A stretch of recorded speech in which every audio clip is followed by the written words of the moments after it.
and make sure that I'm sharing my desktop, which I think I already am. That's still working.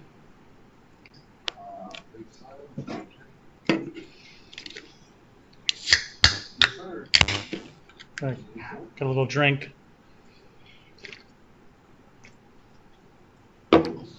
Okay, the very first thing I'd like to do is to just show another way to solve this problem. Like here, we actually had to do 2 loops. So we have one loop to build the list, and then another loop to filter out the first. We filter out the first line, and then we have to re-loop through. Okay, so this is just an alternative. Well, there's only one loop, and I've inserted this new statement that we actually haven't learned about. It was in the book. If you'd been following through there, you might have read about it. But it's a try statement. Okay, we haven't talked about try statements. What a try statement does, it actually does something that sounds a lot like what it means. It tries to do something, and if it can't do that thing, then it stops trying and does something else. So that's the way this works. So this try statement will try to do this code that's inside of the try statement. It's indented.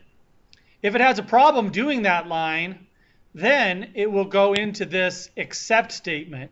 You don't actually have to have an except statement, but if you don't have an except statement, you have no way of knowing if it actually had a problem doing your code. So you almost always should have an except statement. All right, so the way I've explained it, what's happening here? Oh, and then there's also another concept that I tried to show you here. This concept is the fact that you can actually assign multiple variables at the same time, as long as you also separate them on the right side of the equation with a comma. So in other words, we're assigning this to here, and we're assigning y to this value. So I'll just put a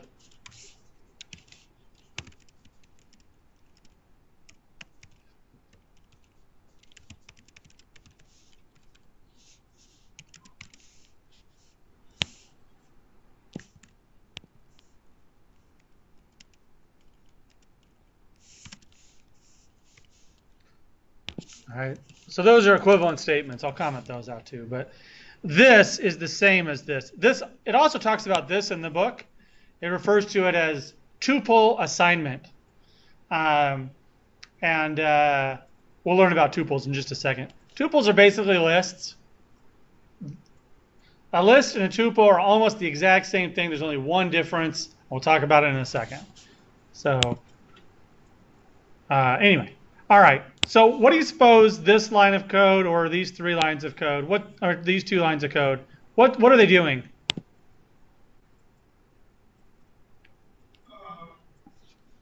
The first one is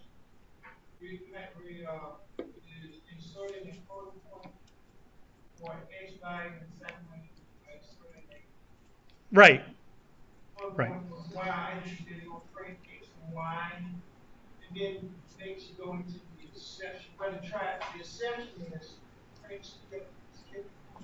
So you can see from this code is that it actually got into the except statement the first line.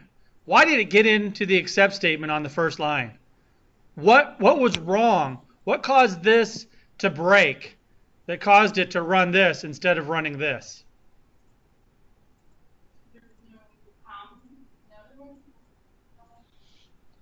See, if I run this, well, it's you can't turn in the X code or X coordinate to a float. Right. Exactly right. So what I did was I said, okay, convert the first element into a float and assign it to X. Then convert the second element into a float and assign it to Y. But the first time through the loop, split line 0 was X chord. That won't convert into a list. I mean a float. And so it freaked out, but instead of breaking the program because of this try except, it went down here. You can actually have it print out the error by doing this.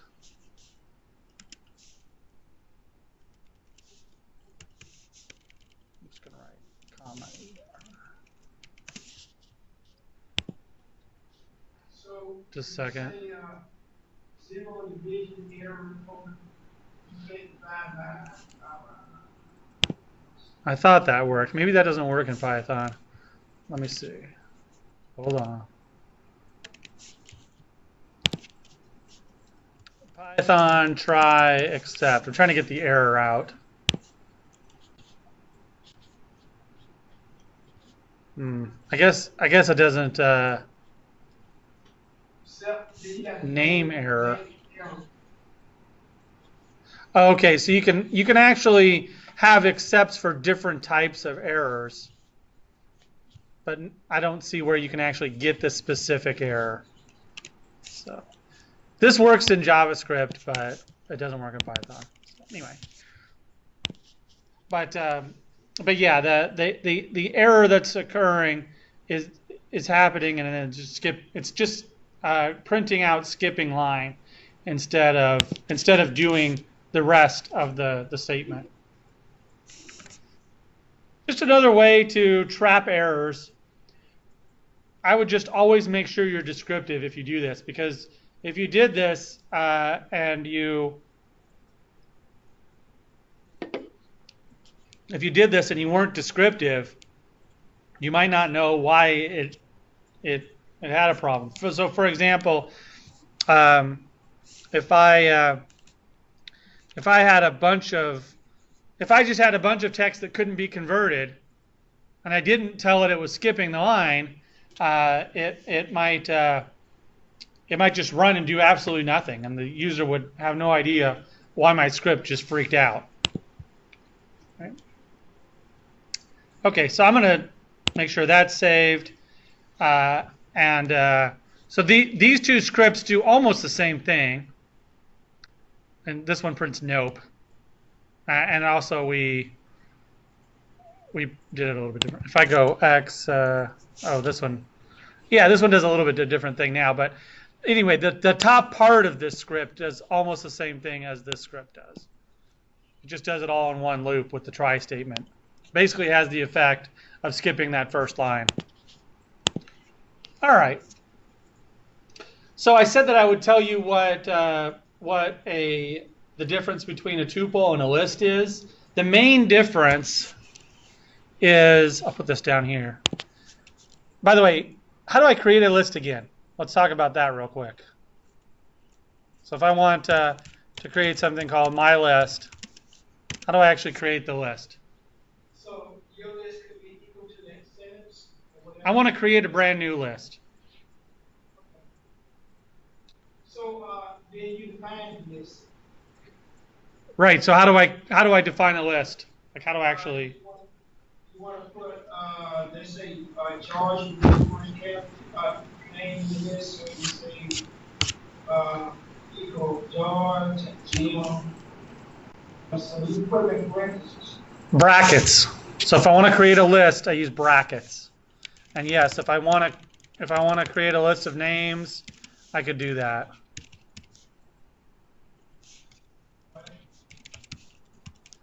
Okay, that's how I create a list.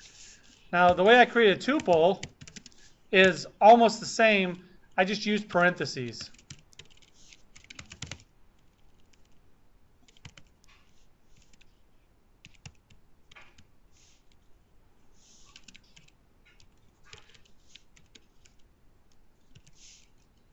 I forgot to put a... So... I could put a comment at the back of each of these and say this is a list of names. This is a tuple of names. Okay. All right. So I've got a list and a tuple. I could print each one. I can print the list, my list, and I can print my tuple. And they look almost the same, right? What's the only difference? One of them is in brackets and the other one is in Parentheses, right? That's the and again, just like the quotes, those brackets and parentheses are just there for my benefit. They tell me the top one's a list and the bottom one's a tuple. But they're exactly the same in terms of if I want to get Jim, I can type in my list. How do I get just Jim? Which element is it? 0, 1, or 2? it would be 0, 1. 1, exactly.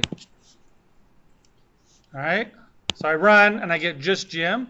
I could also get it out of the tuple.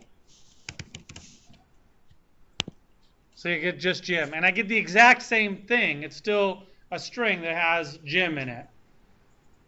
Okay? So use parentheses with the 1 for my tuple? No. So anytime you reference a sequence, you use brackets. Okay. When you create a tuple, you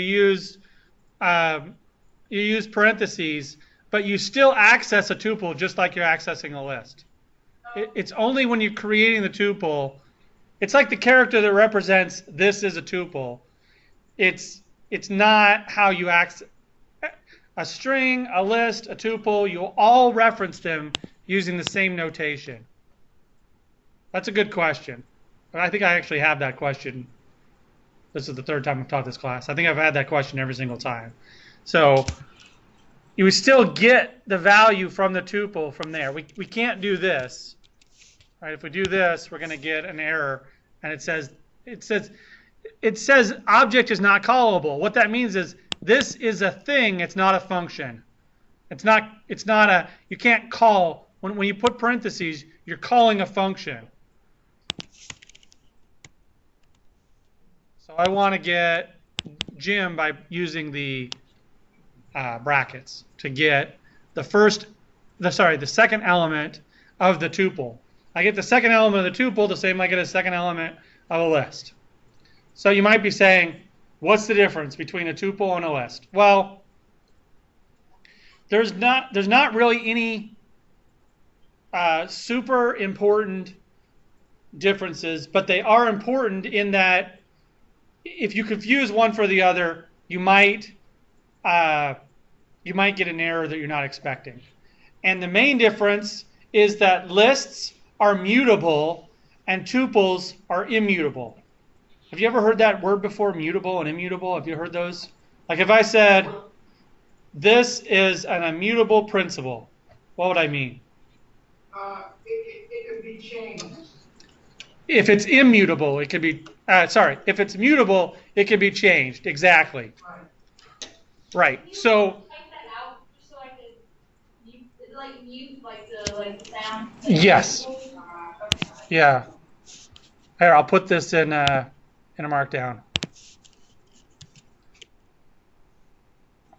Oops, I didn't mean to type one. Well. Lists can be changed. They are mutable. Tuples cannot be changed. They are immutable. Okay.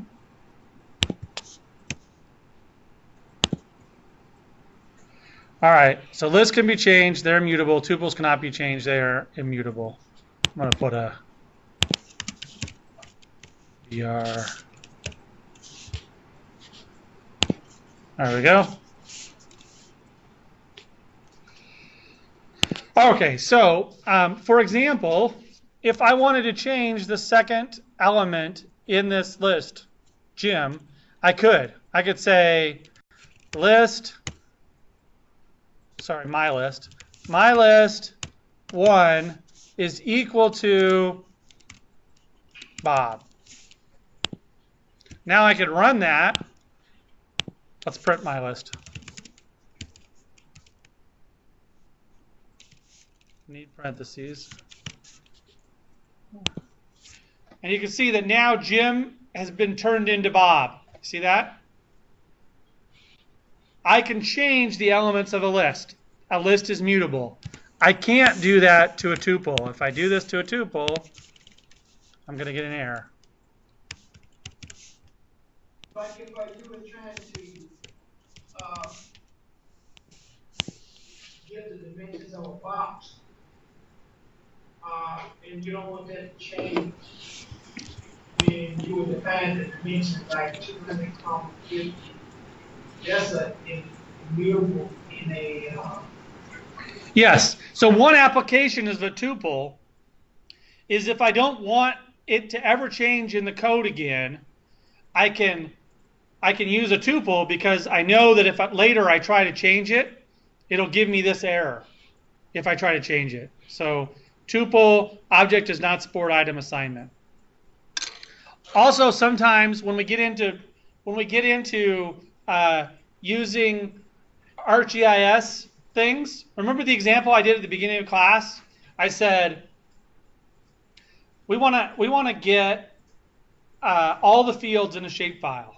That might be something that ESRI chooses to return as a tuple to the user because they don't want to give the impression that you can change those values. Now, they might still give it to you as a list, and even if you change those values, you're not actually changing them in the file, though.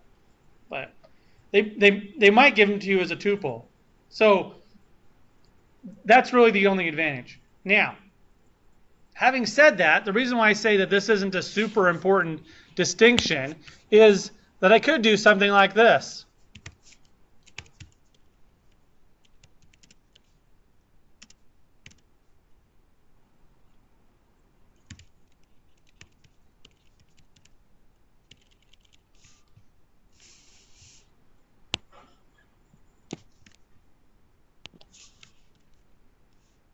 All right. I'll run that.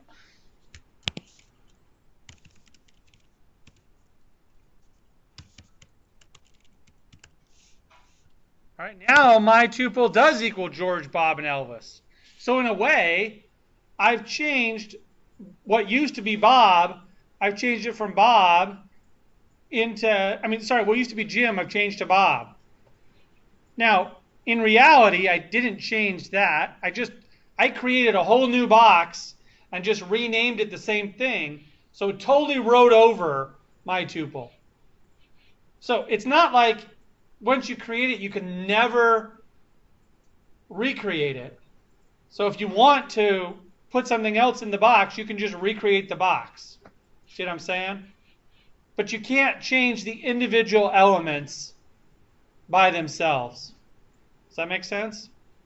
So by putting a new equal statement in there, you are writing over the previous statement, and so you start a new definition. I just can't change one of the elements on their own, but I can re-establish the whole thing, recreate it as a brand new thing, and only change one thing. I could even do this, like I could do to make it even more like that. Oh, here, I'm gonna do this as a separate. Whoops. I'll do this as a separate one. Let's say I wanted to change it. I could do my tuple. My tuple 1 plus, or sorry, 0 plus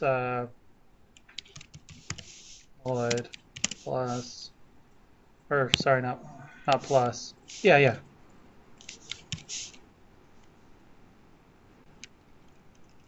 No, sorry, not plus. This is what I meant to do.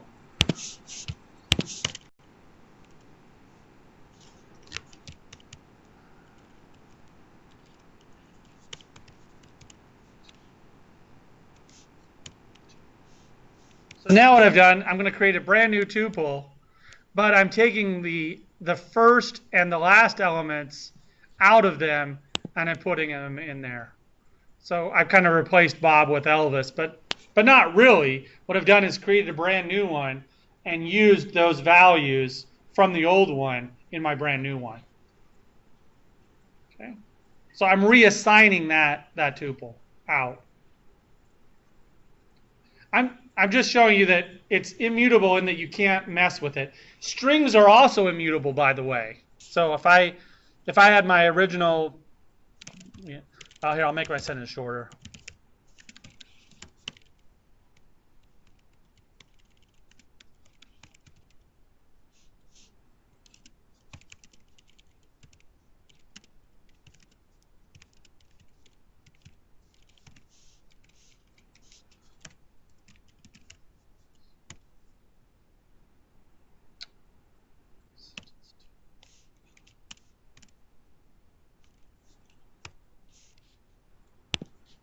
So I get the same error.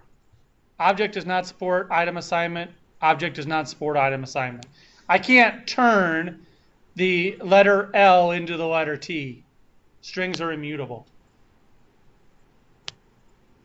But I can just create another sentence and put the T in there wherever I want. But I can't mess with those individual values. So that's really the only difference.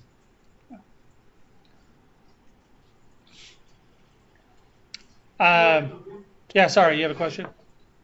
We write the whole statement in order for a mutable to change, as you see, it can't change to the individual elements.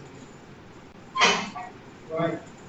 Yes, you'd have to. Well, you could do something like. Sorry, you could do something like this. Sentence equals sentence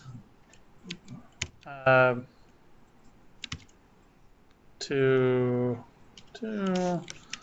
plus two.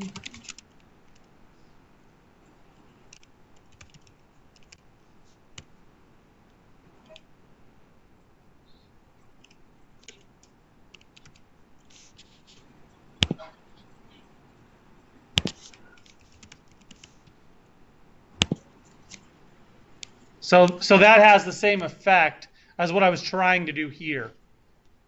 See that? I just replaced the L with the T, but I had to re-establish that variable. I had to recreate it. But I did it by saying, oh, I want the first two characters, then I want a T, then I want the rest of the characters. So is that immutable? Still immutable? Yes, it's immutable because I can't take an individual element and swap it. So strings and tuples are immutable. They can still be reassigned new values, which is what's being done there. Okay. It almost looks like it's not immutable, but it is. It is immutable still. It's just that instead of changing a value, I've destroyed it and recreated it. Okay. But I've used some logic to do that so that it almost looks like it's immutable. Okay, I'm a little confused. Can you explain that one more time? Like why the hello changed to inflow? Yeah, because this says I want the first two characters. Right. Then I want a T. Then I want to start with the third character and give me the rest of it. And I put all those together. So it's just inserting T into that position. Right. And then continue. Okay, I got you. Yep. It's just because I was just showing you a way to get around the fact that things are that strings are immutable.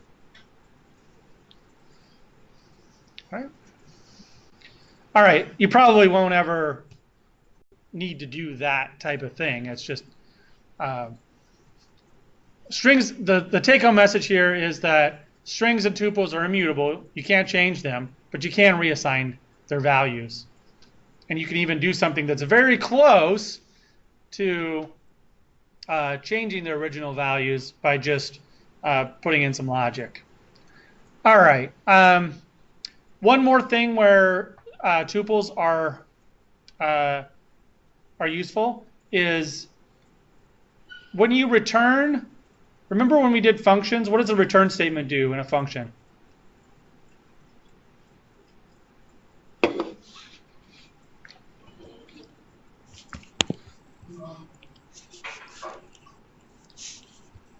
I'm gonna actually close this one out and create a new one.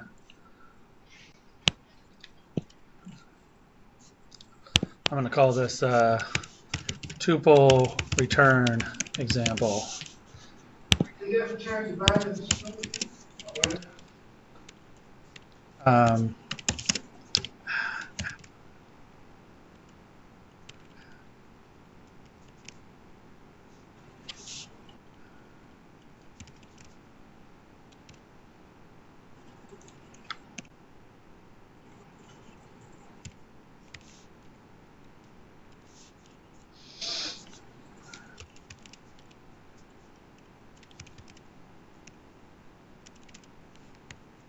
What does this function do?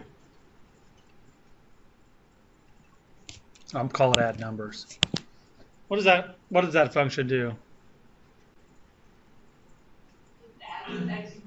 It adds x and y. It takes x and it adds y to it and returns that. So if I actually wanted to use that function, I could say a is equal to add numbers 4, 6. What is a in this case? What's a going to do? What's going to happen when I hit run? What's a going to equal? 10. Yep, that's exactly right. Okay. Now,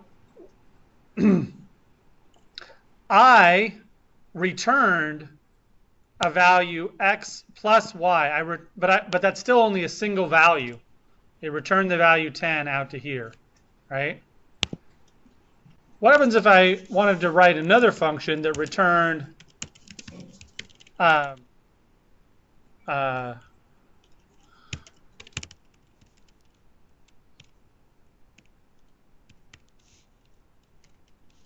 this function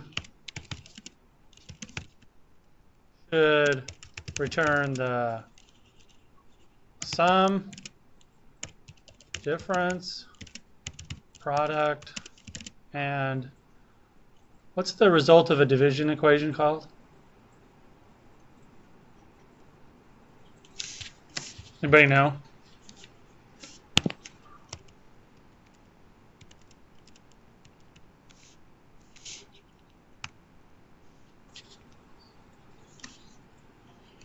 Quotient.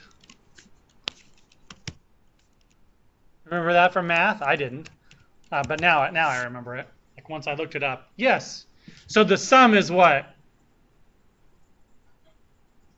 What's the sum? That's when we add two numbers. The difference is when we subtract, right? Right. The product is what? Product is multiplication. Quotient is division, we just found out. So I want to return all of those. Is that possible? Yes, with Python and most other things, you can return all of those, but you have to return them as tuples. So we could say we want x plus y, comma, x times y, comma, minus y, x minus y, comma, x times y, comma, x divided by y. So we're going to return all of those values, but we have to do it as a tuple. So now, if we were to run this function, what's going to print? What's a going to print? A going to print all those operations? So that'll be 10x. X minus 10, that'll be negative 10. Negative 2, right? 6 times 24. Yeah. How many decimal? Yeah. So that's what it returns. You see that? And look, it put the parentheses around it because it's a tuple. What if we only wanted to print just the difference? How would I change, instead of printing A, what would I say? I only want to return just the difference. How could I change A so that it returned just the difference?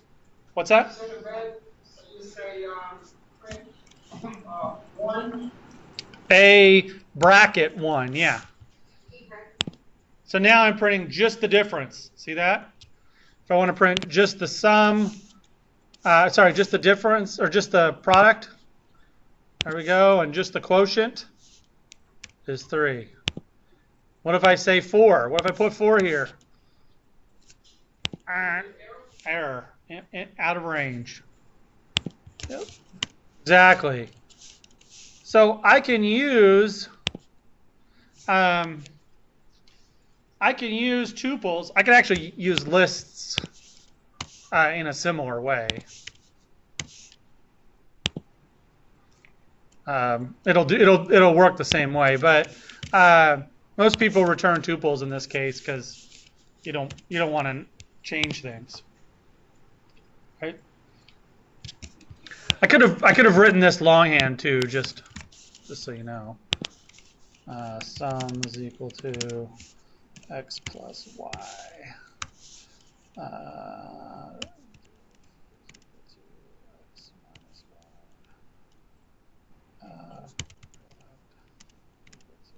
X times y.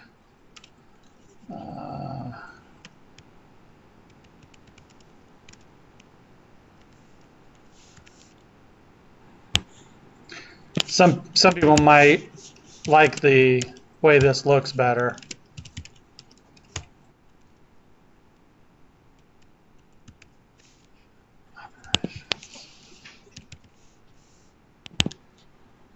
But these two are exactly the same. In fact, the end user that's using it isn't gonna ever see the difference. So, but those will both work. So that's sometimes how it gets used. Now, let's just say you had a function.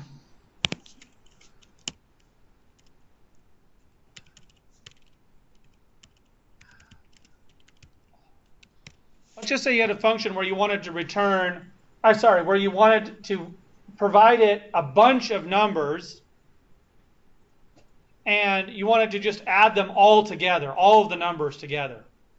You can actually do that in Python with a star command. You could say star and then the name of, I forgot whether it's actually star first or star second. Let me see.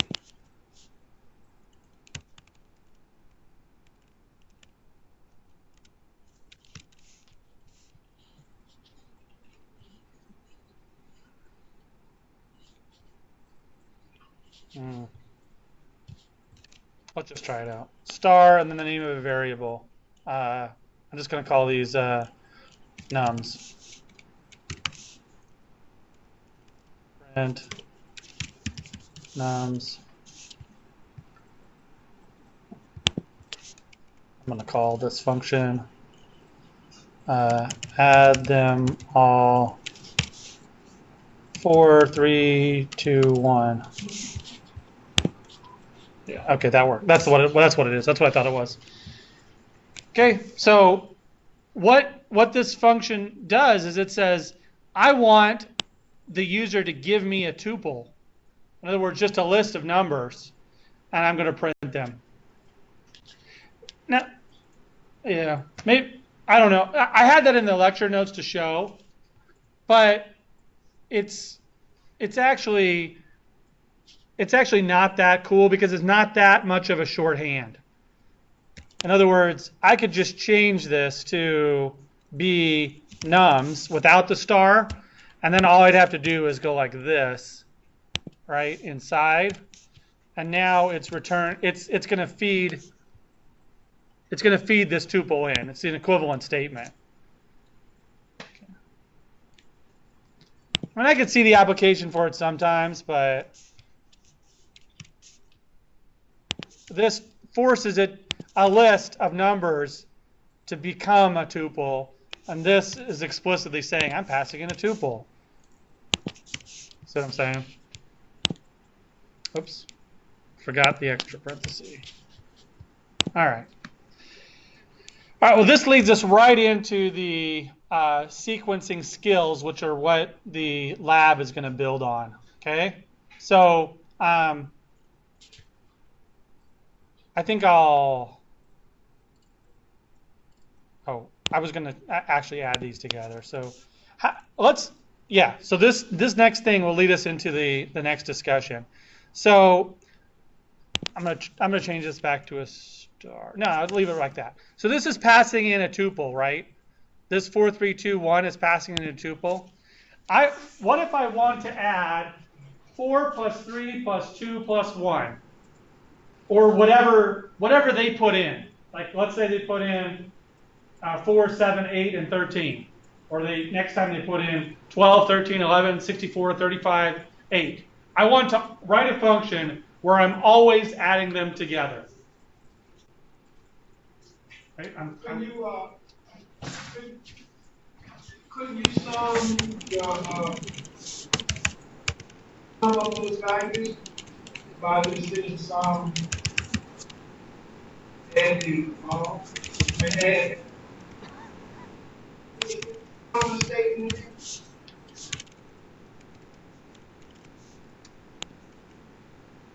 So I want to return the total.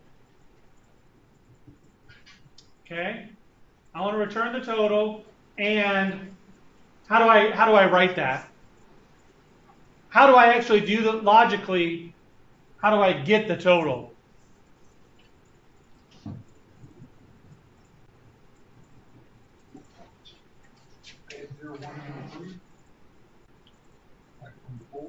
Right, so you're saying I could say total, oops, sorry, total equals nums 0 plus nums 1 ... right? That's what Benjamin said. Yeah. And that would work, but it's only going to work if the list or tuple that's being passed in is always the same size. What if they have 5 or 6 the next time? So what if you did 0 and then colon and then blank space? Oh, wait, no matter how long it is, it would work.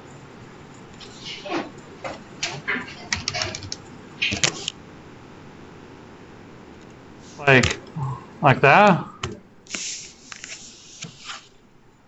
It doesn't know to add it, it's just listing it out at that point. Yeah, it doesn't know to add it. How could we use a for statement in this? We practiced this last week, actually. So now we're building on last week a bit. So we want to get the total value, but we want to add them all up, and we did do this last week. So the first one and the second and third. So you put 4 here. A for statement. Man, good job, Elvis. So what would our for statement look like? Write that. Tell me what that for statement should look like.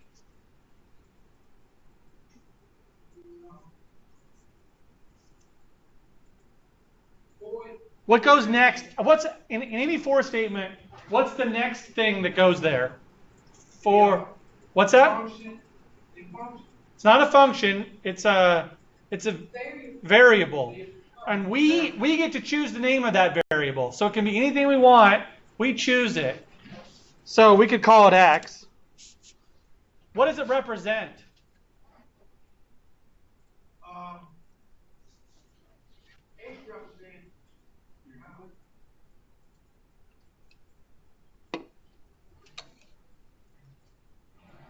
So maybe I didn't hit this hard enough earlier. A for statement always operates on a sequence. And so the way that you can read it is that's a for statement right there. for each element named X that I'm going to name X in this sequence called nums. That's the way you always read it. For each element in the sequence. So the first one is a variable that represents the element each time through the loop. The second thing, after the in, is the name of the sequence that you want to iterate over. It's called iteration. You're going to iterate over each element of a particular sequence. So another way to say this is, for each element that I will call X in the sequence called nums, do what I will put in the indented area. That's a full sentence for what it's going to do. So in other words, anything in this indented area is what's going to happen. So how many times will this run right now? One time. Now how many times will this loop run? 4. In general, how many times? What if I didn't have this line yet? Could you answer that question? How many times will this loop run? What if I didn't have this line in there? How many times would it run? What's a general way to say that? N amount of times? N amount of times, but a little bit more specific. Until it ends, like until it has an ending or is closed or something? Indefinitely? Until it's out of range. Until it's out of range. It'll run, this loop will run once for every element in that list. So however long that list is how many times through that loop will go. That's what I'm trying to say. Okay, so for X in nums, I'm going to say,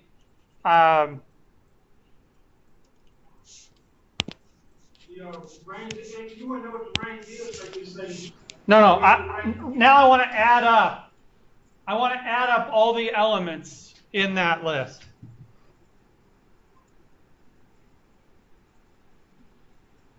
For the 4, 3, 2, 1 list? Well, in any list that ever gets fed into it. But yes, this time it'll be 4, 3, 2, 1.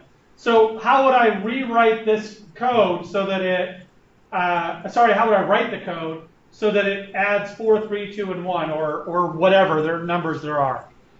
We did do that last week. So you're going to be the length of the sequence, right? So the sequence would be,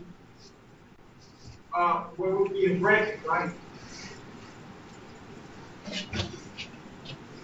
I want to add all the x's together. What's x going to equal the first time through the loop? 0. 4. Yep, it's gonna be this right here. Second time through the loop, it's going to be equal 3, right?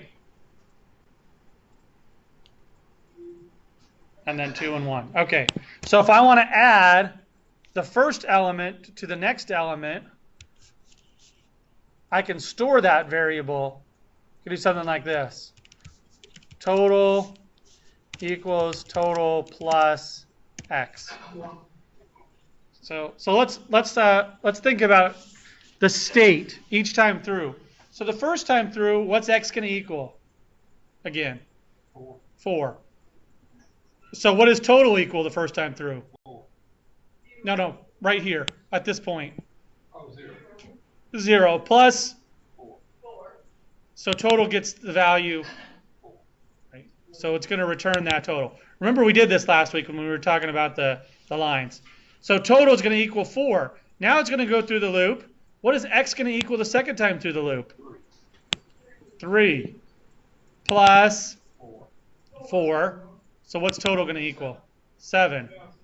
Then it's going to go through again. So I'm going to run this. And now, Should we delete that A? Yeah. where's that? The Yeah, I think I'm just going to comment this out so you can still see it later. But this is equal to 10. Is that right? 4 plus 3 plus 2 plus 1? Yep, 7 plus 2, 9 plus 1 is 10. I thought when we did this last week, it like listed them out like next to one another. We did? What if we wanted to do that? What could we do to change that? Oh, return total, comma, and total plus X. Well, Each time we do it, yeah, each time through, exactly, Elvis. We could put a print statement here and say, that was just for debugging purposes to kind of show that. So now we get, this is the running total, and this is the current value, the X. So X was 4, 3, 2, then 1, and then 4 plus 3 was 7, 7 plus 3, sorry, 7. 4 plus 3 is 7, plus 2 more is 9, plus 1 more is 10. But we're just printing it so that we could kind of see how it's going each time through the loop. It's kind of like creating that state diagram. We could do something more fancy like the current total is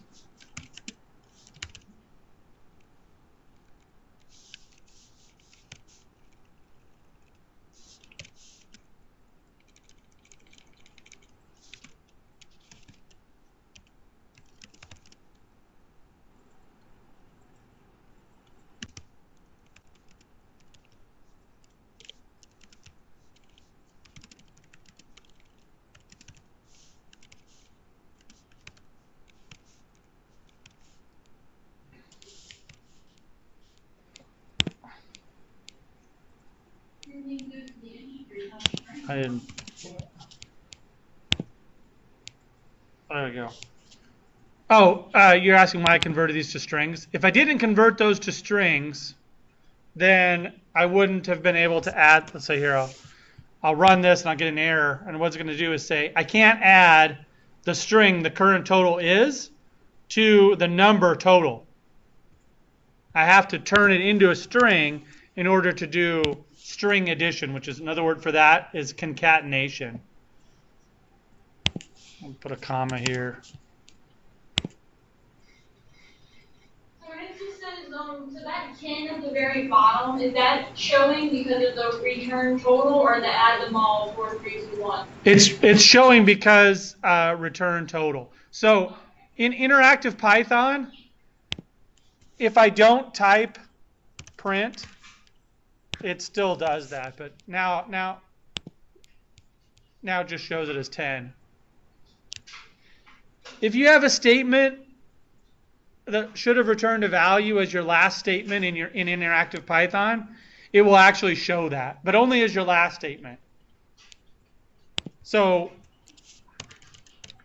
if I said add them all and then I copied and pasted and did another add them all and did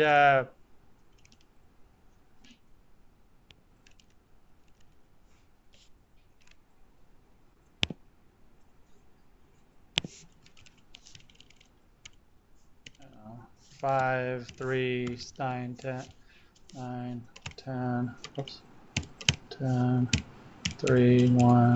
Okay, so now I got a longer one. If I run that, see how it only printed 41, which was actually the result of this. It didn't print this other one. So if I actually want to show that for both of them, I need to write print here and print there so that I can see both of them. And interestingly, this will work regardless as if it's a tuple or a list. See, this still ran, even though it's a list, that's a tuple. That's because in my function, I didn't do anything that I couldn't do with a tuple or a list.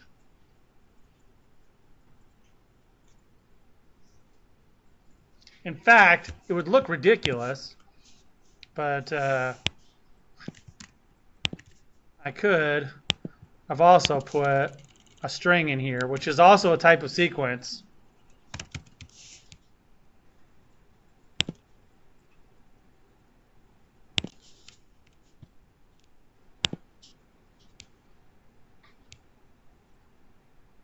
Oh, it actually wouldn't add them together. So there was something I was doing in the thing. But anyway, it wasn't meant to work with that. So I just, there we go. Okay, so that takes 5, 3, 8, 9, 10, 3, 2, 1, and adds them all together. So the total of all those numbers is 41.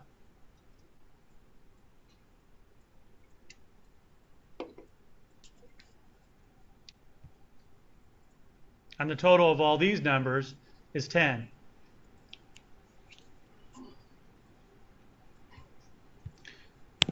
And if we didn't want it to print any of the intermediate results, we could just comment out that line. Now it only prints 10 and 41.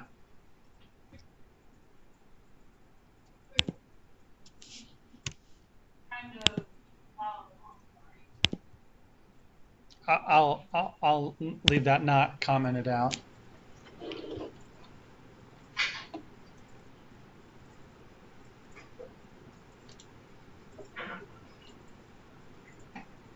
Okay.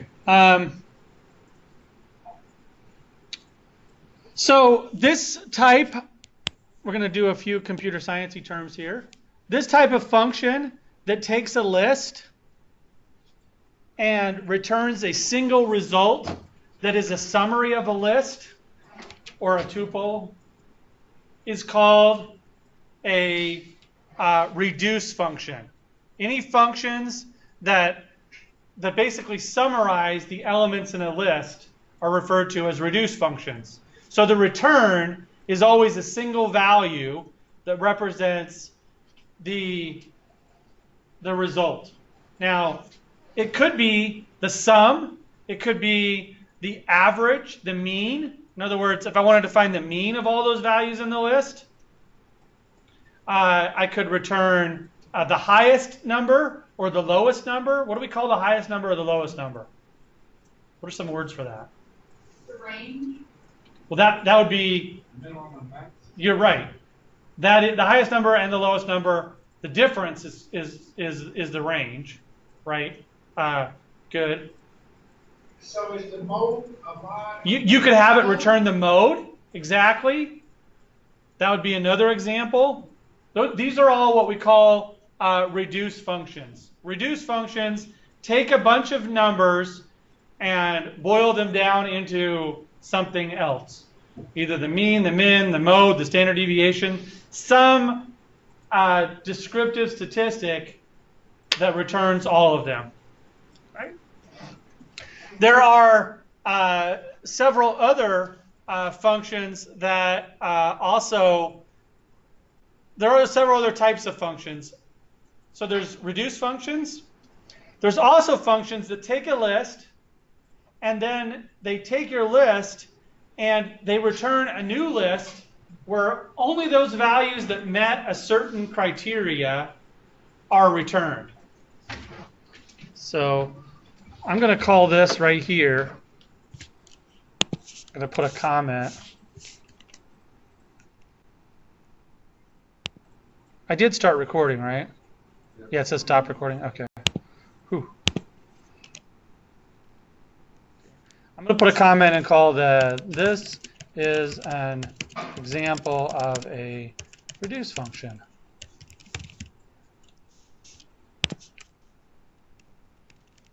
This is an example of a filter function. So Elvis's question before death, let's call it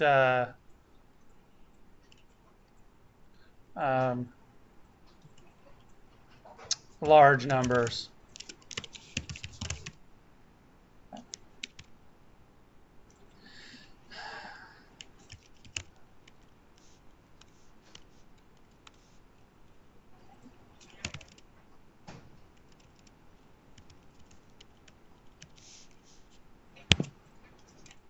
All of these functions that we're going to talk about, all these function types, reduce, filter, and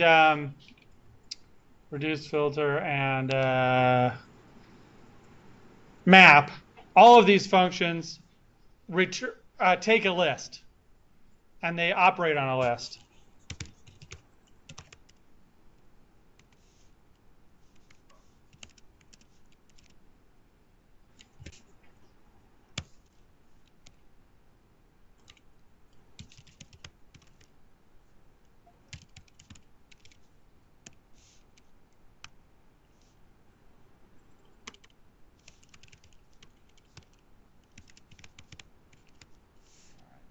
So here's my simple filter function. So what's happening,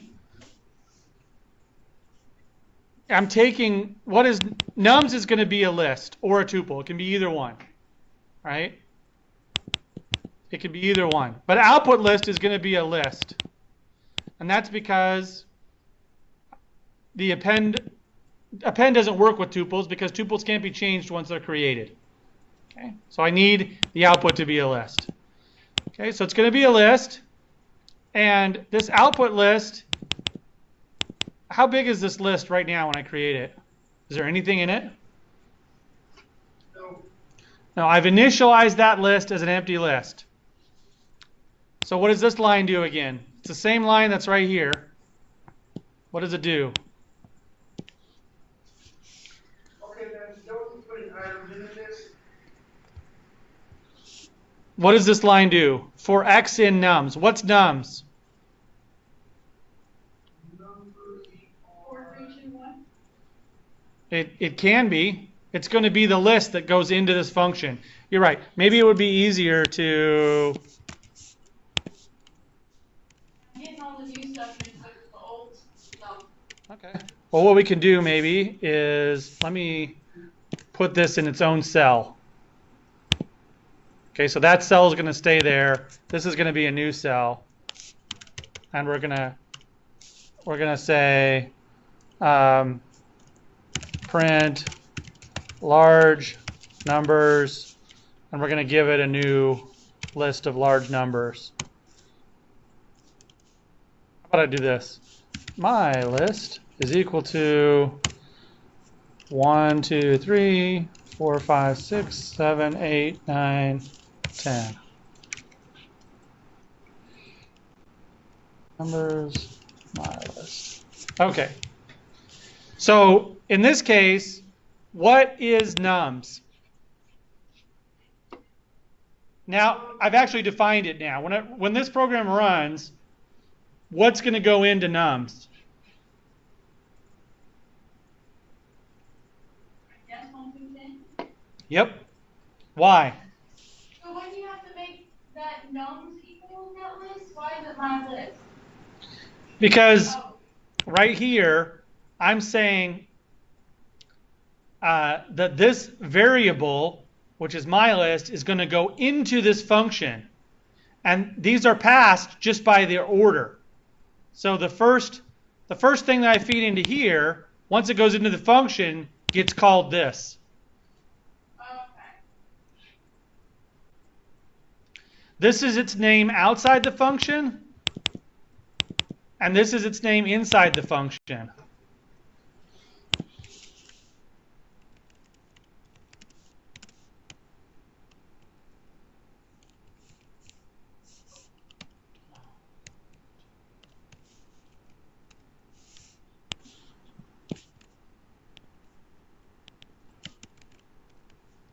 Right? You see that? Like, this is the whole reason that we write functions, is because I can call this function again and give it a different list.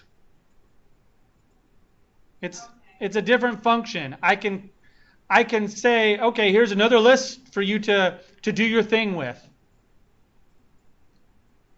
And so that's why it's named a different thing. It's because this is I'm feeding it a different list. This is the general term for it. A function, just like a mathematical function. You know, if I said y equals mx plus b. Okay.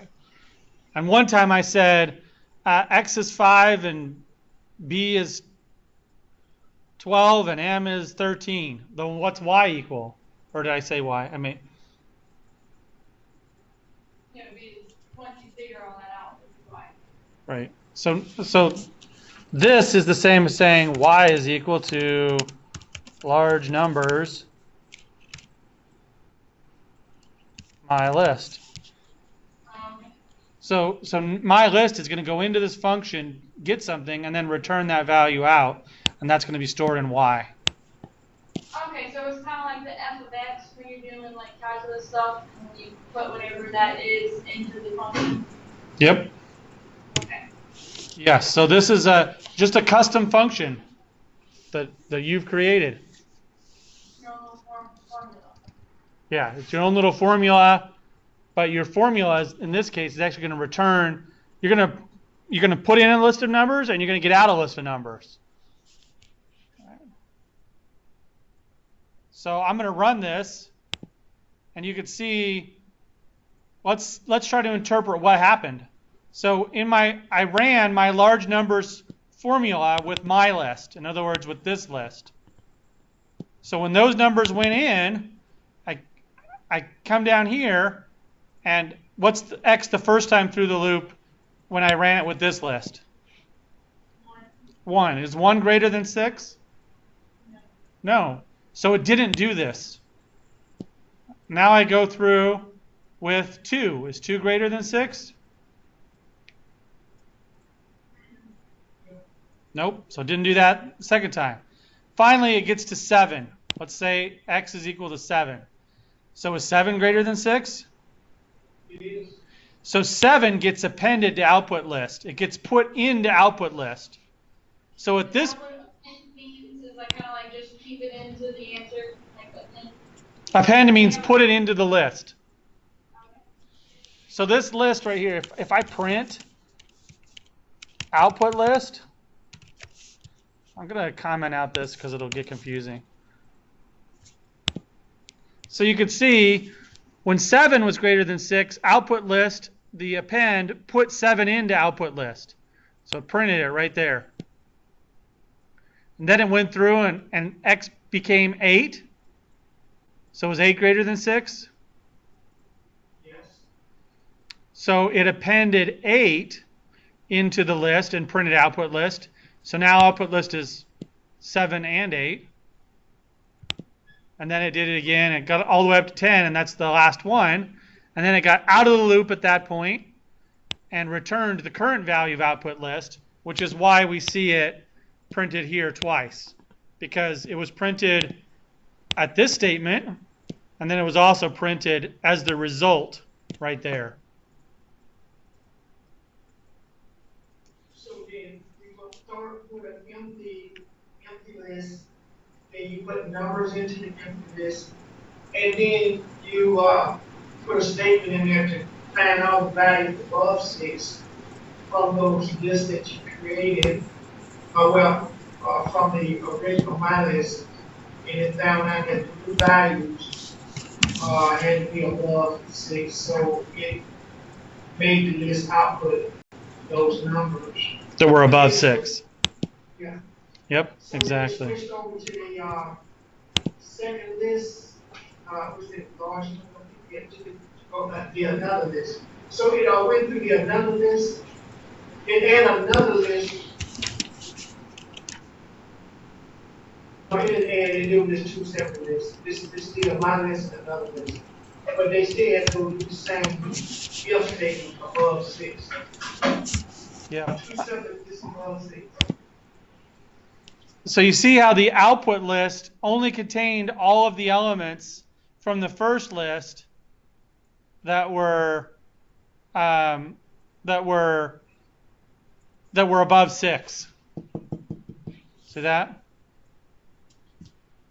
So those are helpful when you're doing a database, maybe at school, looking for grades, looking for something particular, and they have thousands of students, thousands of numbers. And they can go out, this particular person here with their number variable. Yeah. Well, in in ESRI language, negative 99 or negative 9999, anything negative lots of times is often used to represent no value or no data. And so you could write a function that just returns only positive numbers. Like you could modify this so that this was 0 and this was just positive. Whoops. Just positive numbers. And that's something that could happen. You could actually modify this to be general, and you could say cutoff.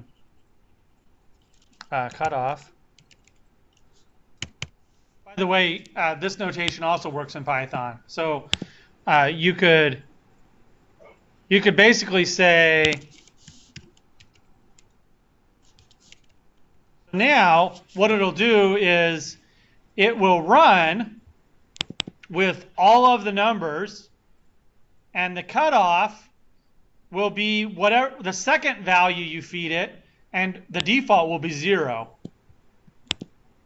So now it's going to return everything in those lists unless I make something negative, like make that one negative.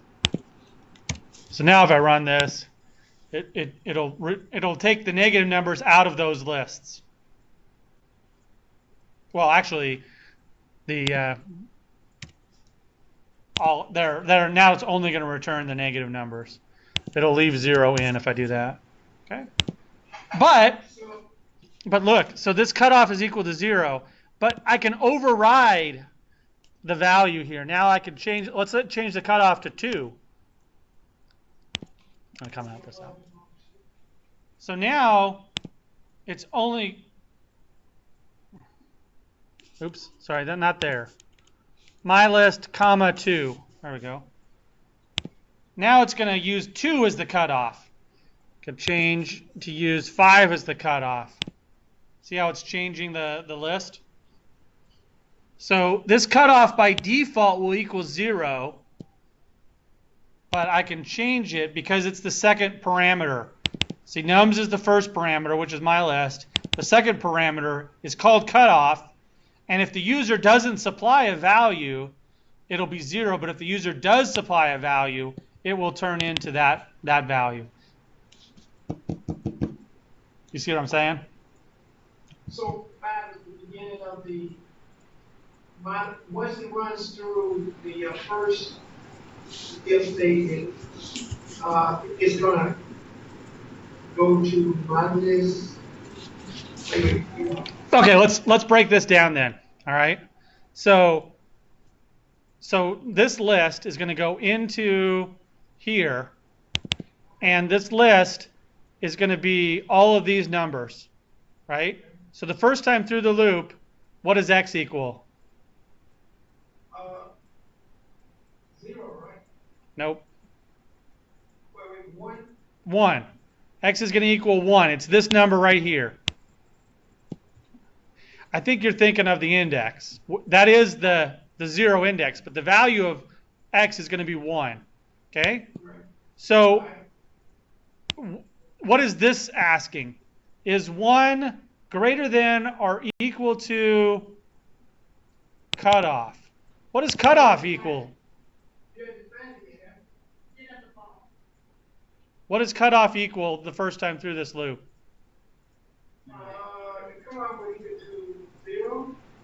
No, it would if I didn't include this, cutoff would equal 0. But if I did include that, it's going to be 5. So is x greater than or equal to 5? X is 1. Yes. Oh, No. 1. So that's why it doesn't do this. It's going to do the next 1, and so on. It wouldn't be 4 because stuff would have 0. It wouldn't be 4. Yeah, I'm just wondering, like, cutoff wouldn't be equal to 4 because if you're picking 5, then you still have to account for 1 being 0, right? No, this is just a number that's going into the function. Oh, okay. like cutoff is a variable. I got you. Yeah, and I think maybe this is like what if I did that? Cutoff is going to equal 5. It's this other number that I put in. Run it down, Ray. Let's see. This is it's an equivalent thing. This is just setting the default that they don't supply. So look, if I delete this equals 0 and I take out the 5 and I run it, I get an error because cutoff doesn't equal anything. I never set the value of cutoff. Right. So cutoff has to be defined so you can use cutoff. Right. So I can put in a default value, and now cutoff will equal 0 unless the user of my function puts a number in. So I could put in a different number. I could put in 6. Now I run it, and I only get those values greater than 6. So actually, what you have done is, when you're ready to cut off, you already went through all the coordination. You just jump to the next thing, it's list, and that's probably went to 5, and the same 5, and it's still in the, it's not in the coordination loop here, I mean, the for return loop. But now, right, we got the loop.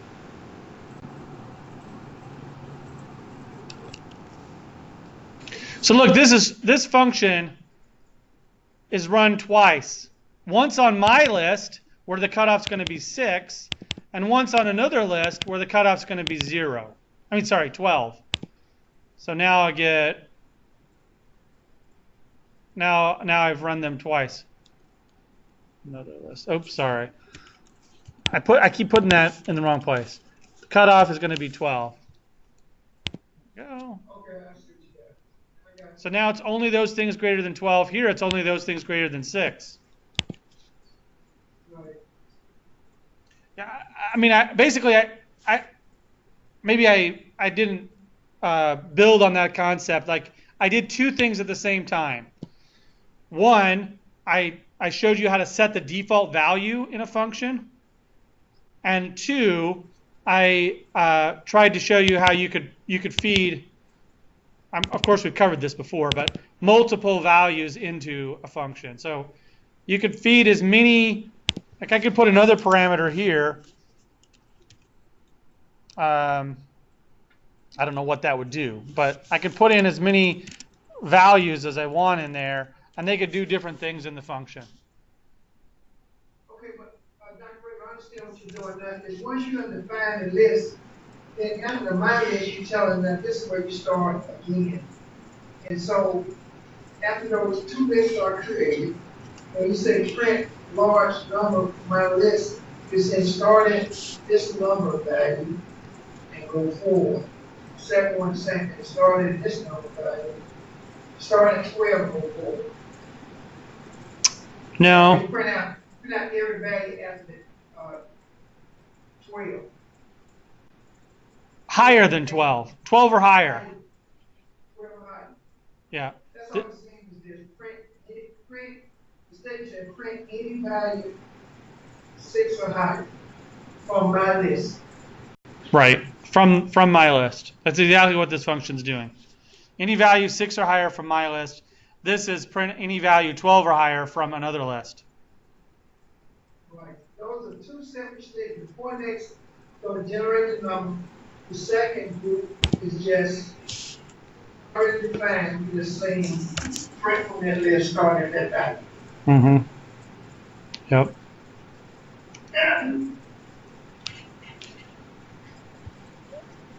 Yeah. Okay, so that's an example of a filter function. A filter function returns a filtered list. In other words, it returns some of the items from your list that match a criteria.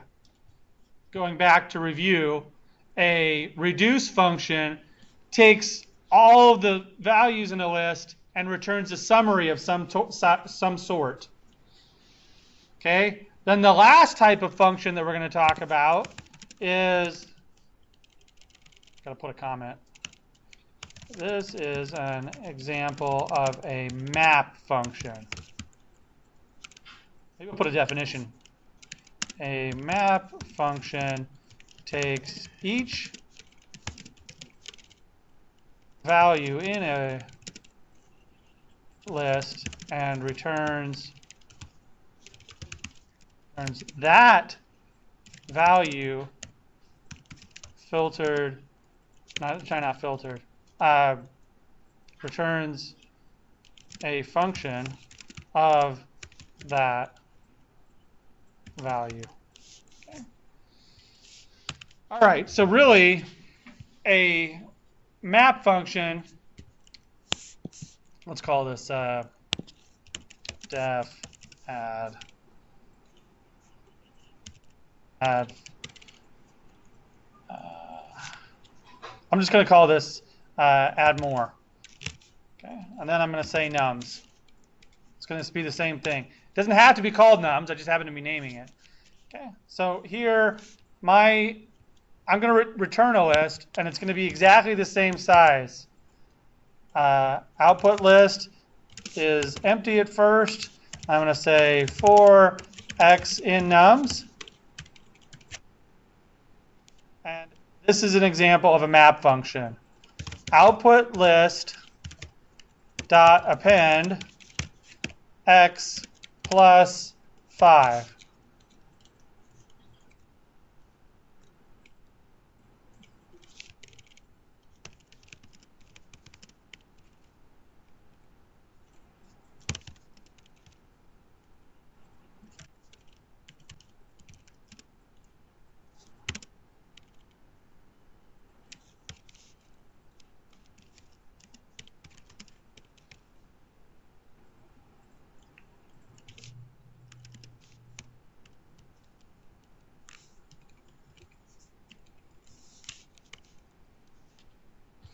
Okay, so what's my function doing? Anybody explain what my function does in plain English? Your function takes every list and then adds 5, like each number in your list adds 5. It takes each element individually and adds 5. So what will my output be? How many elements will be in my output list? What's that? There'd be 7 of them, but it'd be like 8, 11, 7. Yep, exactly. So that's an example of a map function. This one just adds more. All right, now let's practice some. Okay, so, well, here. First we'll go through what it does, and then let's practice something else, okay? So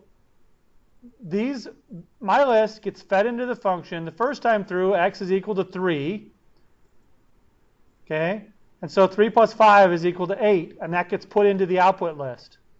Then the number 11 gets put in the output list, then the number 7, then the number 13, and so on. And once all of the numbers have been added into the output list is returned.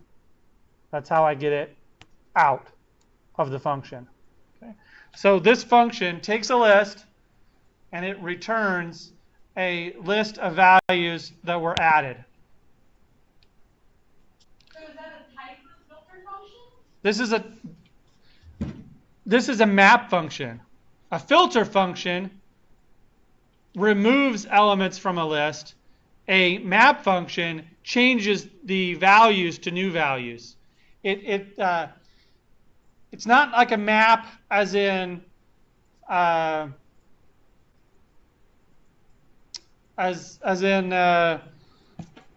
map that we're all familiar with in cartography. It's basically pushing them through another function.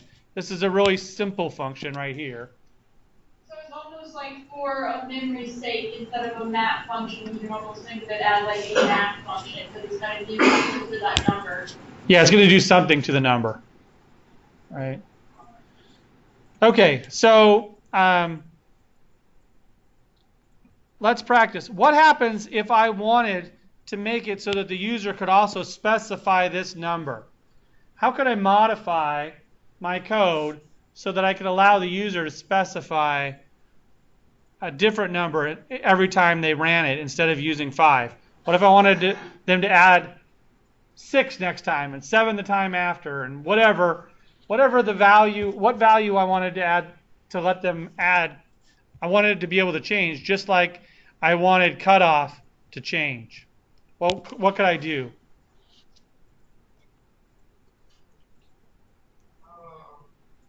Make it x plus y and then define y. Uh, Where would I define y?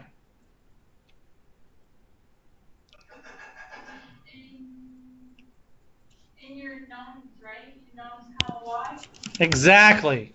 So now I'm expecting the user to give me another y. How do I specify where do I specify that value? Well, let's say I want it to be 7 this time. How should I modify my code? Where do I put that number 7? We had to put it after the first one makes a known, and the why put output least. Would it be between 4 and output? I mean, I could put it there, right? I could say y is equal to 7, but that kind of defeats the purpose because now it's in the function. It's always going to equal 7. You do my list at the very end and my comma, whatever you wanted it. Yes. So now it's 7 is going to go into here. I'm going to run it. So now I run it, and now it's going to add 7. And I can do this as many times as I want. 8, 9. So now in this one I've added 7 to each one, and this one I added 8 to each one, and this one I added 9 to each one.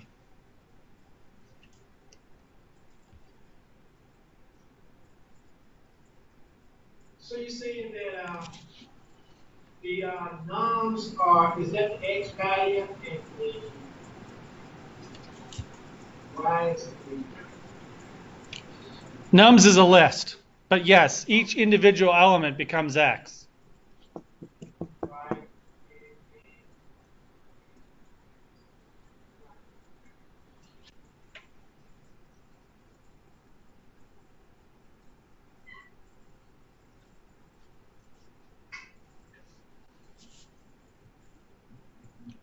So when you say add more my list, is that the y value you put in there?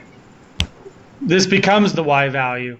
So I'm 7 goes into here, and it becomes the y value because these are passed just by order. So my list is nums, 7 is y the first time. The second time I run it, my list is still what's being fed in, but I'm giving it 8 for y. My list for nums, 8 for y. So it knows to go into sequence and 1 to the value 7, 8, 9. Is it sequencing out 7? Well, I'm feeding it that. If I did 12 and 2 or 1, then it would do that. That's the beauty of a function.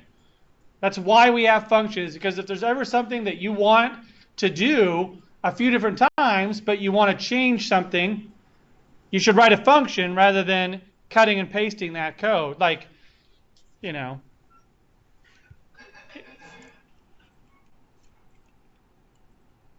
mean, if I had to cut and paste this code out to do the exact same thing, it would take a little bit of time. Like I could go like this.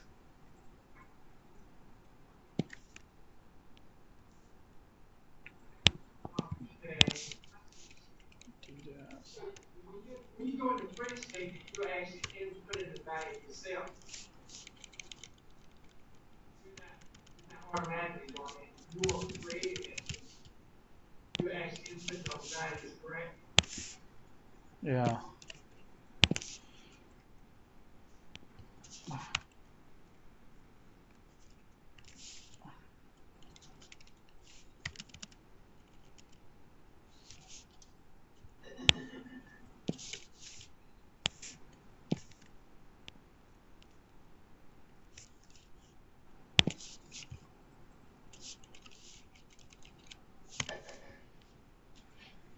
See, like, I could have done the same. See, now when I run this, oh, there's a for statement. That's right.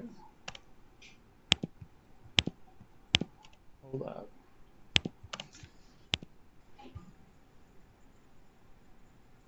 Num Forms is not defined.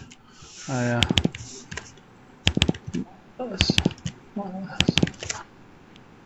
Okay, so I got the same output from both of these programs. This program, which is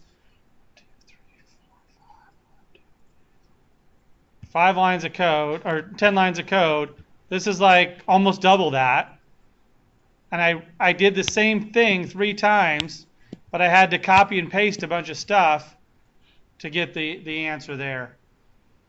This, I did it as a function, and this, I just repeated my code over and over and over again. So one clue that you probably need to write a function is if you're cut and pasting your code, doing something over and over and over again.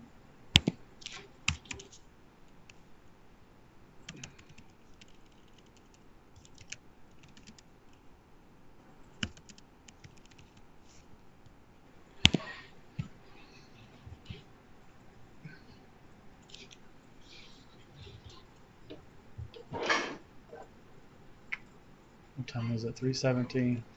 All right. Let's get into the lab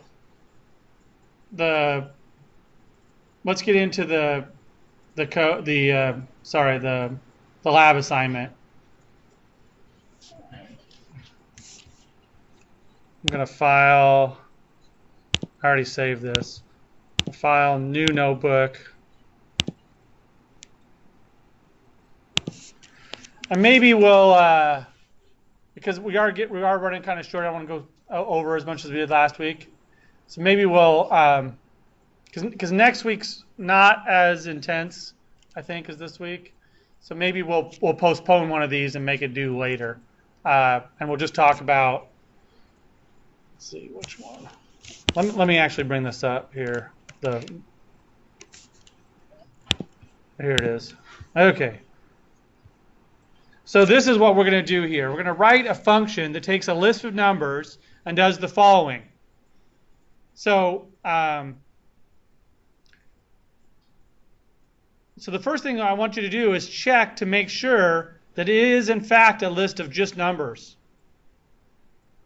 So if it isn't a list of numbers, like if it contains a string or something like that, then I want you to just return none. You can actually do that. In a function, you can write def. So I'm going to call this function calc stats, because it's going to return all these stats. It's going to return the sum, the mean, and the standard deviation. It's going to return those 3 values.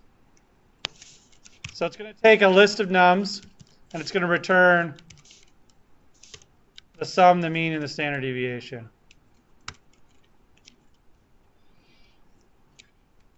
Take a list of numbers and return sum, mean, and standard dev. Okay.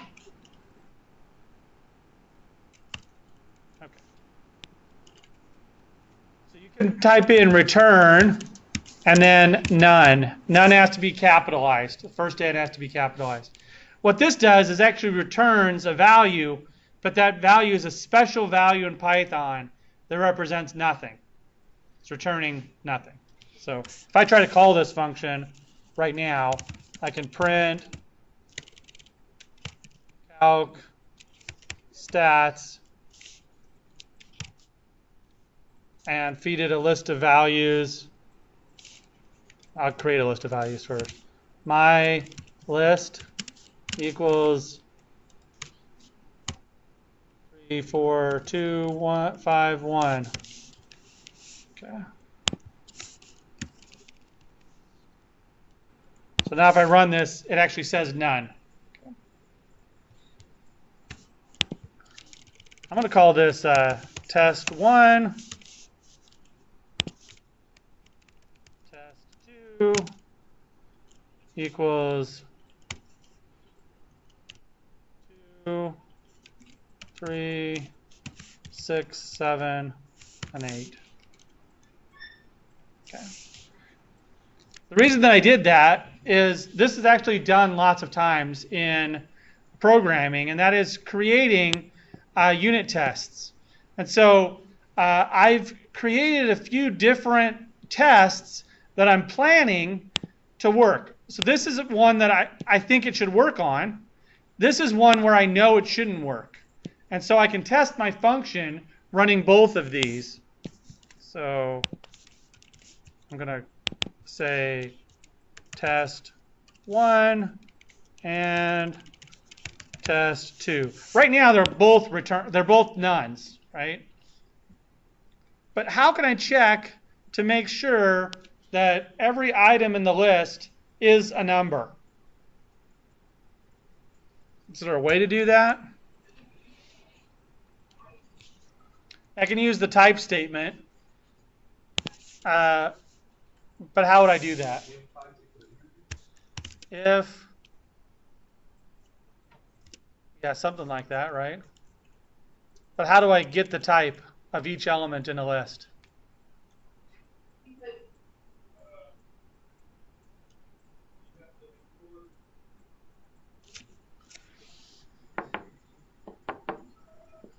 How do I get each element in a list individually, row by row, or number by number?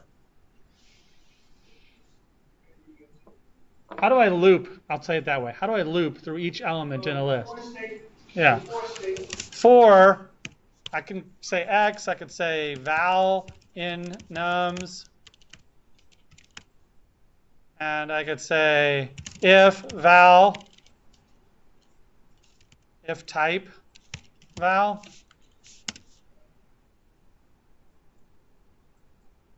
Equals what?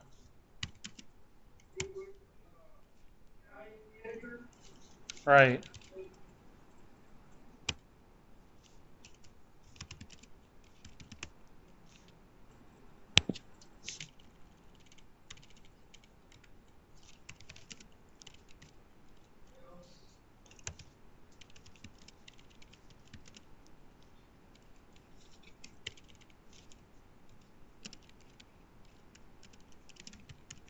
That's just a placeholder for now.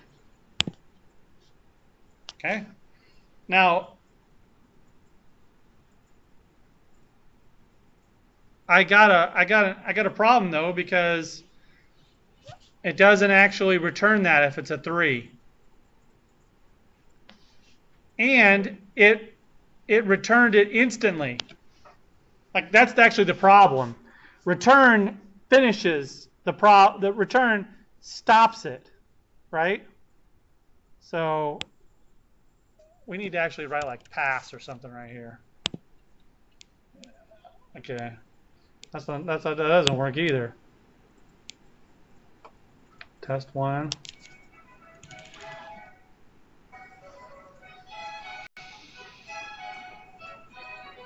Sorry. What is the integer we wanted to calculate? What's that? We're saying if it is an integer, then say none. Wouldn't we want the integers to work into our problem? Or whatever like our function? Well, if it contains anything like this, like let's just say this said pizza instead. Like, there's no way to turn it into a number. We want it to return none. Okay. Yeah, but wouldn't it need to say if type, of value is equal to string, say none instead of integer? That sounds good. Oh yeah, you're right.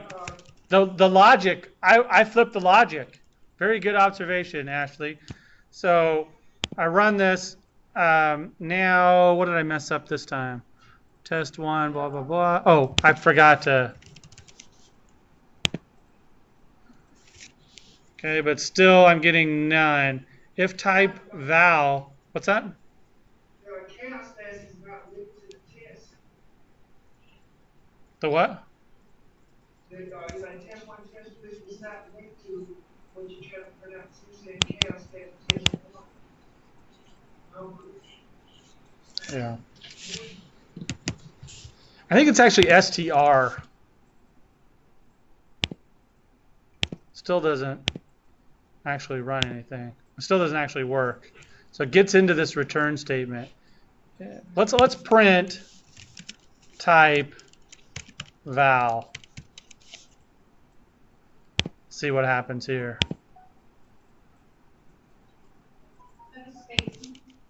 I need my parentheses. Okay, so Should numbers equal test? sorry, what? Should numbers equal test? Numbers. Numbers test. Well, you know, you're saying you like connect test numbers to. I don't know what you're talking about, Elvis. Like, are you saying that test isn't going into here? Because it is right here. That's what this statement does. Test 1 is going into this function. Here, I'm just going to print the values. I'm going to comment this one out for now. Parentheses, thank you. See how when I run this, it equals 3, 4, 2, 5, 1. I don't know why that none is even appearing.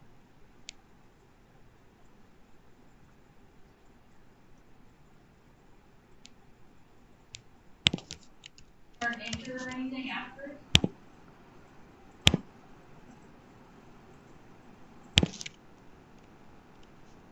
Integer after it. No.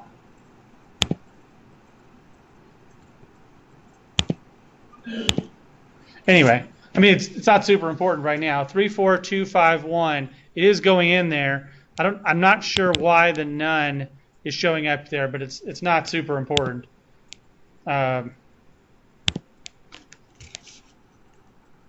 So, yeah, just to review, test 1 is going into calc stats, and each time through the loop, the first time through the loop, it's equal to 3, then 4, then 2, then 5, and then 1. And then for some reason, it's entering none, which seems odd. Let's put another number there.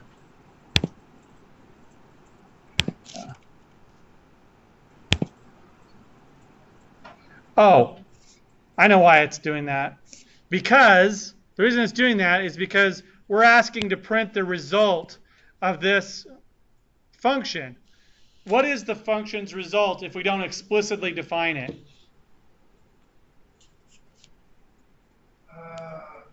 It's none. So to get rid of that, we could just get rid of the print statement, and then it would not print none. Okay. But we actually want to see the result once we have a result. Right now we don't have a result. If we did something like this, we wouldn't get that. So now we'll just get 3, 4, 2, 5, 1, nothing. Okay. All right. Okay. So we've had a few good suggestions, and we probably could do it that way. But what I pictured you doing is using the concepts that we learned in class, and that was to use the try statement. So in other words, if we have an exception, we could then return none. Otherwise, we could work. It would work just fine. So whenever I have a function that I write where I know I'm going to use this type of error catching, the try statement is error catching, I write the function first without the try statement and get it to work in the situation I know it should work. And then I put the try statement in so that it can catch errors. So for right now, let's set aside this first requirement. Okay? And let's move on to the other 3 requirements. We wanted to calculate the sum, the mean, and the standard deviation. All right? So when I say that,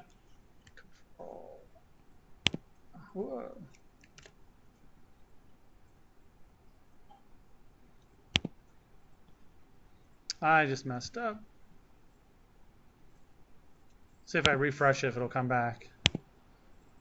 Yep. Okay, cool. What I meant to do was take this line and save it for later down here. Okay, comment those two lines out. All right.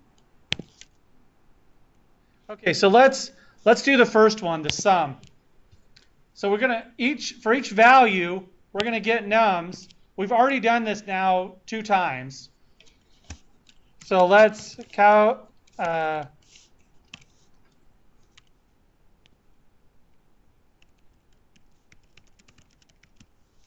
sum. How do we calculate the sum? We could just cut and paste this from the example earlier. Oh, by the way, I'll call this Raber George _3 _1. There we go, because this is the first one in the lab. Okay. How do we calculate the sum?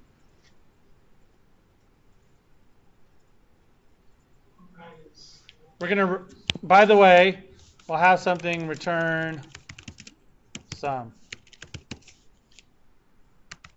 So we need to generate sum. So how do we generate it? By copying and pasting a previous example, I'm talking about this function right here. It's add them all. You see that? That returns the total.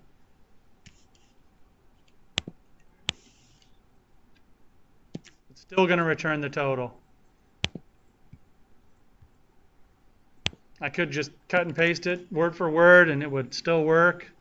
I'm going to remove this time because it's no good. And let's say I want to call it the sum. I can just replace these words. That. Run it. And it works. It's 15. Okay. All right. What's that? I was trying to see something. All right. So, yeah, we're getting to the end of the class. I'm going to leave it right here. But before we actually dismiss class, let's think about, you've also got to calculate the mean, and you have to calculate the standard deviation. Let's put standard deviation aside for a second. The mean is really, really easy. We've got the sum. How are we going to get the mean? Well, when you substitute sum for mean, What's that? the word, could you put the word mean equals? So these are just variable names, Elvis. So if I just change mean, and I change this to mean, what's it going to do? Am I going to get the mean all of a sudden? No. No, what am I going to get? Mean is 0, so it's 0. No, I'm still going to get the sum. I'm still going to get the exact same number. I'm going to run this again, and all I did was change the name of the variable. Right. So I still get the same number, which is actually the sum, even if I called it mean. Right? I could call it a pizza.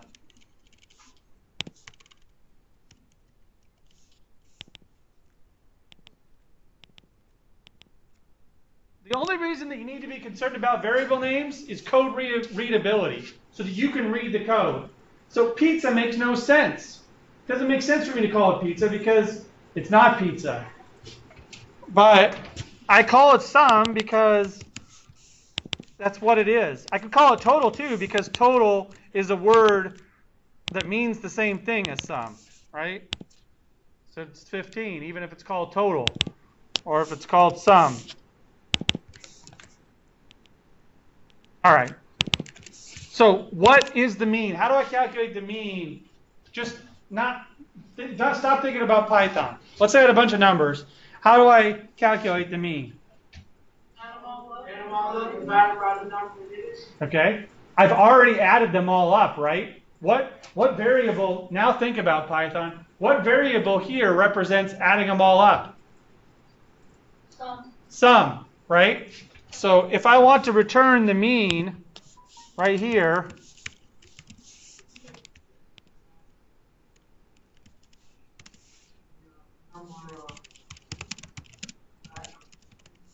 okay, I'm not gonna put in anything there. You're gonna have to put in some code there that represents the mean, right? But recognize that you already have the sum, and you already have the ability to ask a sequence how many elements it has, which is the other thing that you need to do, right? Because you need to add them all up and divide by what, did you say? Number of them? The number of Exactly. Add them all up and you divide by the number. Okay? How can you ask a value, how can you ask a sequence how many things it has in it? Go back and either look at the notes or go back to the text. You really should be following the text through and doing that as well. Okay? So, except for that chapter that we skipped. All right? Would Sorry. mean need to be indented where some, like to where some is? So when we calculate the mean, do we do it once or do we do it every time through the loop? Well, How did we define what mean was? Go ahead and redefine it. mean is mean is all the characters added up and divided by the individual. Count those. Right. We We add them all up. We already added everything up. So we don't need to put the mean inside the loop because we don't need the running mean.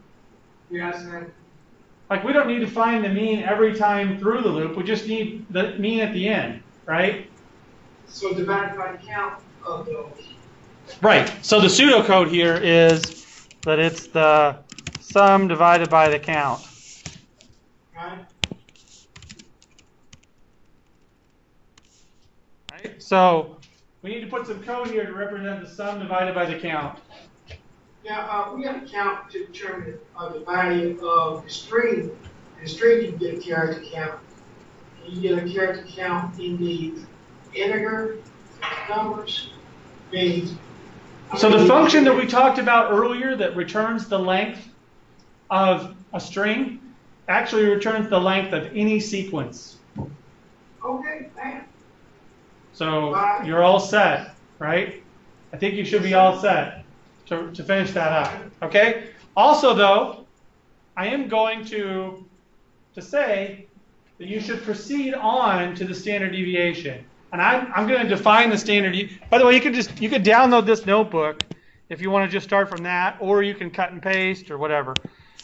Okay, so we also need to return the standard dev. I'm going to give you a hint.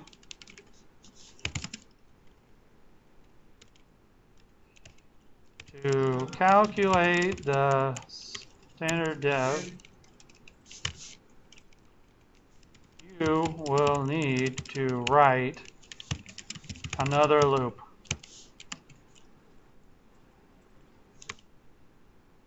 That loops through the same numbers. The standard is equal to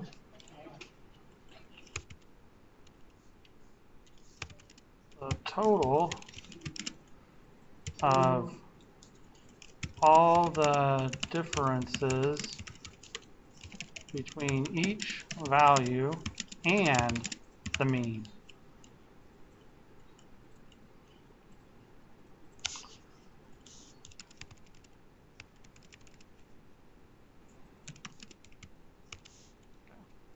So the standard deviation, the way you calculate that is that the standard deviation is the difference between every observation and the mean. So in other words, what is the mean? Let's just calculate it by hand. 15 divided by, how many are there? 1, 2, 3, 4, 5. So what's the mean?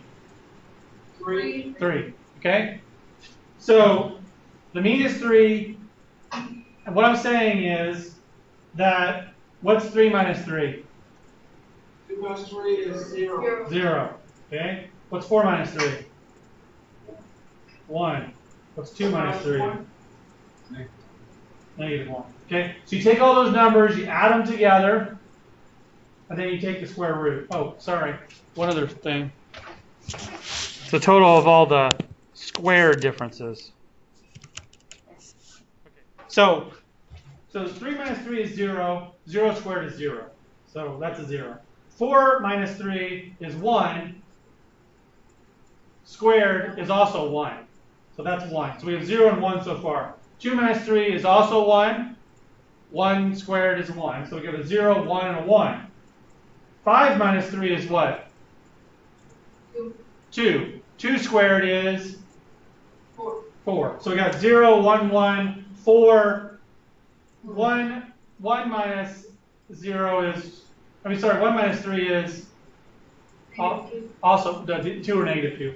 We're squaring it, so it doesn't matter. So 2 times 2, negative 2 times negative 2 is 4. So we got 0, 1, 1, 4, 4. Okay? And if we add all those together, we get 4 plus 4 plus 1 plus 1 plus 0, which is 10. 4 plus 4 plus 1 plus 1 is 10, because it's 8 plus 2. All right? So we have that value 10, and we take that value 10, and we take the square root of 10. What's the square root of 10? It's not a nice number. Yeah, whatever. What's that? I don't know what it is off the top of my head. Dr. Raver, Yeah. couldn't we just import the statistics and use the predefined standard deviation that the computer already recognizes instead of like redefining it on our own? Yeah. So Python has the ability to calculate these numbers, but that's not the concept that you're learning right now. Exactly. So you can just, Python has the ability to take a list and return the mean and the standard deviation and the sum. But right now we're pushing numbers around to learn the mechanics of the Python programming language. Okay. But yes, you could do that. In fact, who said that? I didn't know who said that down there. Okay, Nick. In fact, let's say for the standard deviation, if you can do that, that would be great, because it's a great preview of next week. Because next week we're going to talk about importing other modules. Okay? So if you can do that, that's an alternative to the assignment. Okay? But you still have to calculate mean the old-fashioned way. Okay? So you can calculate mean this way, and then calculate the standard deviation, importing a module that will do that. But you're going to have to find that out online. Either solution will be valid for this assignment. Does that make sense? Right. Yes, sir. Okay. So there's a module out there called Dumpy that we'll talk about next week. And here is a good example of how to do that. Okay? So if you could put this in your code, do you see what type of value is data set here?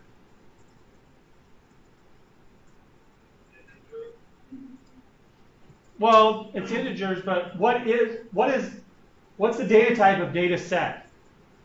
The list. It's a list, exactly.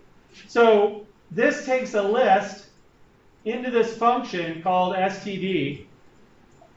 Maybe a little. That function right there. So you're calling that function, returning a number, and look what it's returning. That is the standard deviation. Okay. So you can calculate standard deviation either way. Next week, I was actually going to show this example, but it'll be good to see that you can modify these. You can do this type of function in a module, or when you're when you're actually operating on values in Python, you could change those values individually.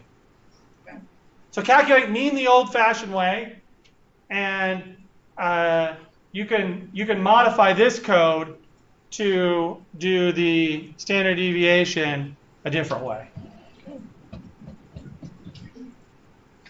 All right, any other questions? Do you want us to do the first part of the question that says, you know, if it isn't an integer equal 1 or none? I mean, yes, I do want you to do that. So the way that you could do that is put all of this code inside of a try statement and say except return none. That's the way I was going to suggest doing it. There are other ways to do it using an if statement. A try statement or a for statement? A try statement. So it's going to try to do this, but if it can't do it because you're trying to put in a number, you're trying to add a number to a letter or to a string, it's going to bust out and cause an exception, but it'll go to the except statement. And that's else, right? Or is it actually except? Try except. Okay. Yeah. So you have to indent all of this code and say try, and it would do that. And if it had a problem, it would go to the alternative return statement. Okay.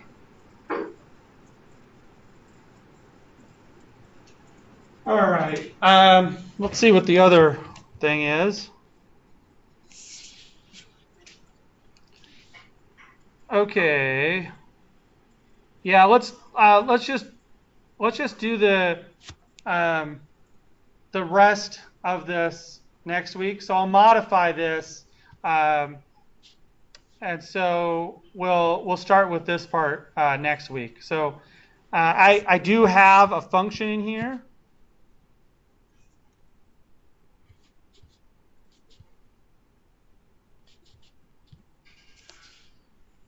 This one called location pi. This function returns a address. Let's see if this works inside of interactive Python. You give it an address, and oh yeah, this is Python 2. I need to modify this anyway. I'll do that before next week.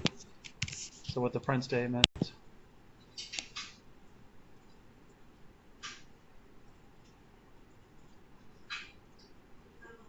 Yeah, I need to update this anyway. So yeah, let's just stop there. But this function, once I modify it, what it'll do is it'll go to a specific URL and ask for a result given a specific address. So I need to modify this for Python Python 3 anyway. So all right, I'll do that. Question of the lab, essentially. What's that? Only do section of question 1 of the lab. Yes, you only have to do question 1 of the lab. The other modification I made was that to calculate the standard deviation, you can use an external module if you want to. You can import NumPy. There is actually a few other modules. If you're curious, you could investigate those other modules to do that. But NumPy will build on other things that we'll talk about in this course. So, and NumPy is the module that takes a bunch of values and can return the standard deviation. And you want this turned in as just one of these notebooks and just turn in what we finish? Yeah, you can turn it in as a notebook or as a PY file, and I need to modify this also to say to turn it into Canvas, not to that location. Okay. All right. Okay, and I'll put that up on Canvas. All right. So we'll go ahead and end there for today, and you all can work on 3.1 there. that out. Save. And you're welcome to build on this this module. I mean this notebook if you want to.